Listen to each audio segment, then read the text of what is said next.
இதிலிருந்து நீ தெரிந்து கொள். இந்த ஆணுக்கு இந்த பெண் அடிமை. ஆணுக்கு பெண் அடிமை நீ கூறுகிறாய். நீ அடர்ந்தது படிதான். இருந்தாலும் கூட எந்த நாளிலும் எந்த நிமிடத்திலும் ஒரு பெண்ணுக்கு ஆண் அடிமை இல்லை என்று நீ கூறுகிறாய். ஆண்டால் ஒன்றி இந்த பெண்ணுக்கு இந்த ஆணும் அடிமை என்று நான் நிறுத்து. எத்தனை எடுத்துரைத்தாலும் சரி, இந்த ஆணுக்கு அந்த பெண் அடிமை. இந்த ஆணுக்கு இந்த பெண் அடிமை இல்லை. அடிமை இல்லையா?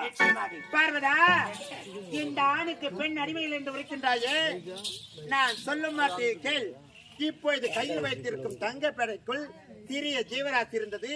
அந்த ஜீவராசிக்கு நான் படியெடுக்கவில்லை என்று உரைத்தாயே, பெண் புத்தி பின் புத்தி அதில் தான் இருக்கிறது. படி அளந்தது உண்மைதான், இல்லை என்று சொல்லவில்லை.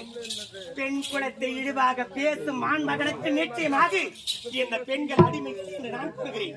பெண் குலத்தை இழிவாக பேச வேண்டும் என்று பரமன் பேசவில்லை.